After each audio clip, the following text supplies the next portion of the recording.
Buenos días, compañeros. El día de hoy hablaremos de fármacos antifúngicos o antimicóticos. Como expositores tendremos a Kenny Daniel Hernández Hernández, Karen Daniela Hernández, María Esther Pérez y David Alejandro Rojas Chávez. De índice, trataremos y abordaremos qué son los antimicóticos, sus vías de administración y cómo funcionan. También los mecanismos de acción de los antifúngicos, la clasificación de los antifúngicos y ejemplos comunes en la vida hospitalaria, farmacocinética y farmacodinamia de los antifúngicos y la resistencia antifúngica. Los antimicóticos o antifúngicos son medicamentos capaces de limitar la replicación o eliminar a los hongos productores de micosis superficiales, subcutáneas y profundas, que actúan como patógenos primarios o como oportunistas. Se dividen en diferentes grupos de acuerdo con ciertas características distintivas: el mecanismo de acción, la composición química, el espectro de acción o el tipo de micosis contra la que actúa. Entre sus vías de administración tenemos los antifúngicos tópicos, que vienen en presentaciones en cremas, gel, ungüento o aerosoles aplicables en cabello, pelo o uñas. Antifúngicos orales, cápsulas, tabletas o medicamento líquido que se ingiere por vía oral. Antifúngicos intravenosos, inyecciones o sustancias administradas por vía intravenosa. Antifúngicos intravaginales, tabletas pequeñas y suaves que se insertan en el canal vaginal. Entre sus mecanismos de acción tenemos dos esenciales. El primero, actúa matando las células fúngicas al afectar una sustancia en las paredes celulares, causando que el contenido de las células fúngicas se filtre y las células mueran. En el segundo, actúa previniendo que las células fungosas crezcan y se reproduzcan, al afectar alguna estructura en el proceso mitótico de las células fúngicas. En el primer mecanismo, los antifúngicos actúan directamente interfiriendo el proceso de síntesis de ergosterol o uniéndose a este mismo para afectar la membrana. En el segundo, actúa interfiriendo en la proliferación de tubulina y destruyendo el uso mitótico, impidiendo la reproducción del hongo. Clasificación de los antifúngicos. Estos se separan también en familias muy grandes como los polienos, azoles, equinocandinas y pirimidinas, entre otros, principalmente por su mecanismo de acción, ya sea inhibiendo las enzimas o proteínas para que se genere la capa de, sí, su capa protectora eh, en el hongo, o también inhibiendo la síntesis de ADN y de ARN para que se produzcan o proliferen. Entonces, hablaremos de los polienos en primera parte. Los polienos. ¿Qué son los polienos? Los polienos son una de las clases de antifúngicos más potentes que tenemos. Estos medicamentos actúan uniéndose al ergosterol, que es un componente crucial de la membrana celular de los hongos, que al unirse al ergosterol, los polienos crean agujeros de la membrana, lo cual permite que el contenido celular se escape, causando la muerte del hongo. Es muy sencillo y más adelante hablaremos de esta familia y sus mecanismos de acción para explicar correctamente cómo funciona. Entonces, este tratamiento principalmente es para hongos muy invasores graves. También hay que tener mucho cuidado principalmente con el fármaco que se administra, que es la anfotericina B, que es el que principalmente se utiliza, el cual puede ser dañino con los riñones o muy agresivo. En la vida hospitalaria podemos encontrar que se puede formular, los que son más utilizados lo son la anfotericina B y la nistatina, la cual la anfotericina B es muy poderosa y usa como infección y se usa contra infecciones graves y sistémicas como las infecciones cerebrales o de sangre, y la nistatina, por otro lado, que se utiliza para infecciones superficiales como las infecciones de cándida en la piel o en la boca.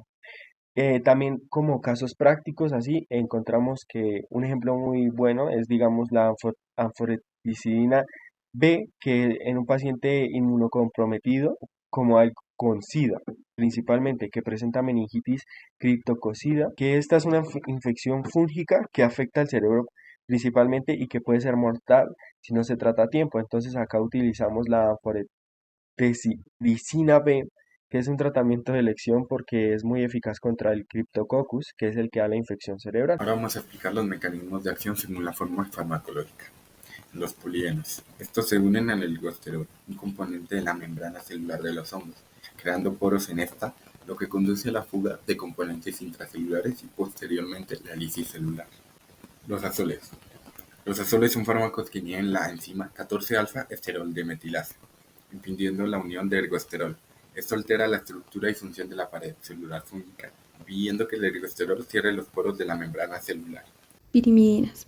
El mecanismo de acción es inhibir la mitosis fúngica. La inhibición de la vía de la síntesis del ergosterol produce una acumulación de esteroles tóxicos que, junto a la reducción del ergosterol, rompen la integridad de la membrana celular e inhiben el crecimiento de la célula fúngica. Equinocandinas. El mecanismo de acción de estas es debilitar la pared celular de los hongos.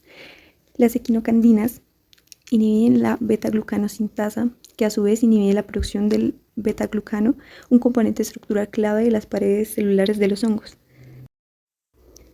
La pared celular es una estructura rígida que protege a la célula fúngica. Al inhibir su formación, las equinocandinas debilitan su pared celular, haciendo que la célula sea más susceptible a lisarse y morir. Es como quitarle el mundo a un castillo. Sin protección, la célula fúngica es vulnerable a los ataques. Y en otros tenemos a griseofulvum o gliseofulvina, y su mecanismo de acción es que impide la división celular de los hongos al unirse a la queratina, inhibe la mitosis al destruir el uso micótico durante la división celular, impidiendo la división celular de los hongos al destruir los microtúbulos celulares y bloqueando la tubulina. Y actúa de una manera un tanto diferente a las anteriores. Se une a la queratina, una proteína presente en la piel, en el cabello y en las uñas. Al unirse a la queratina y la griseofulvina, impide que los hongos en crecimiento se dividan, ya que inhibe la formación de los microtúbulos necesarios para la mitosis. Es como poner un freno a la reproducción de los hongos, evitando que se multipliquen y causen más daño. En conclusión, cada clase de antifúngico tiene un mecanismo de acción específico que lo hace efectivo contra diferentes tipos de infecciones fúngicas, y por ende, comprender estos mecanismos es fundamental para seleccionar el tratamiento adecuado y optimizar los resultados clínicos. Existen ocasiones en las que los hongos pueden mostrar resistencia a los fármacos.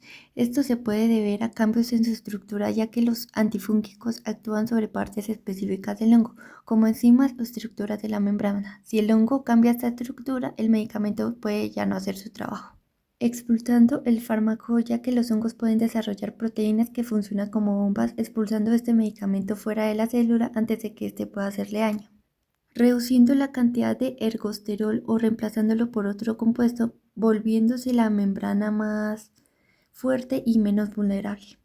Usando rutas metabólicas alternativas, cuando un antifúngico bloquea una vía metabólica importante, estos pueden encontrar otra ruta para llegar al mismo resultado. Otra opción puede ser cuando algunos hongos se agrupan y forman una capa protectora llamada biofilm, lo que hace que los antifúngicos tengan dificultades para penetrar y atacar a todos los hongos dentro de esta capa.